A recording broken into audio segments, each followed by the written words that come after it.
മാനവരാശിയുടെ മനസാക്ഷി ഞെട്ടിച്ചുകൊണ്ട് ഗാസ മുനമ്പിൽ പട്ടിണി മരണങ്ങൾ തുടർക്കഥയാവുന്നു.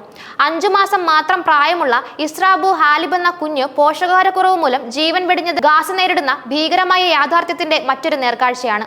2.72 കിലോഗ്രാം ഭാരത്തോടെ ജനിച്ച കുഞ്ഞ് മരണപ്പെടുമ്പോൾ വെറും 1.8 കിലോഗ്രാം മാത്രമായിരുന്നു ഭാരം. എല്ലും തോലുമായി മരണപ്പെടുന്ന കുഞ്ഞുങ്ങളുടെ ഇത്തരം ഹൃദയഭേദകമായ വാർത്തകൾ ഗാസയിൽ നിന്ന് ദിനംപ്രതി വന്നുകൊണ്ടിരിക്കുന്നു. ഇസ്രായേൽ കഴിഞ്ഞ 21 മാസമായി ഗാസയിലേക്കുള്ള ഭക്ഷണ വിതരണം തടഞ്ഞുവെച്ചതാണ് ഈ ദുരന്തത്തിന് പ്രധാന കാരണം. വെള്ളിയാഴ്ച അൽ നാസർ ആശുപത്രിയിലെ പീഡിയാട്രിക് വിഭാഗത്തിൽ ചികിത്സ തേടിയെങ്കിലും കുഞ്ഞിനെ രക്ഷിക്കാനായില്ലെന്ന് സൈനബ് അബു ഹാലിബ് എന്ന ബന്ധു പറയുന്നു. ജനിക്കുമ്പോൾ 3 കിലോയോളം തൂക്കമുണ്ടായിരുന്ന കുഞ്ഞിന്റെ ഭാരം 5 മാസമായപ്പോൾ പകുതിയോളം കുറഞ്ഞു. ഗുരുതരമായ പട്ടിണിയാണ് കുഞ്ഞിന്റെ മരണത്തിന് കാരണമെന്ന് ഡോക്ടർമാർ സ്ഥിരീകരിക്കുന്നു.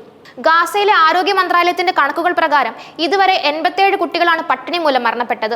133 പേർ പട്ടിണി മൂലം മരിച്ചവരിൽ ഭൂരിഭാഗം കുട്ടികളാണ് എന്നത് ഗാസയിലെ ദുരിതത്തിന്റെ ആഴം വ്യക്തമാക്കുന്നു. കഴിഞ്ഞ 24 മണിക്കൂറിനിടെ മാത്രം 6 പേരാണ് പട്ടിണി കിടന്ന് മരിച്ചത്. ഈ കണക്കുകൾ ദിനംപ്രതി വർദ്ധിച്ചുകൊണ്ടിരിക്കുകയാണ്.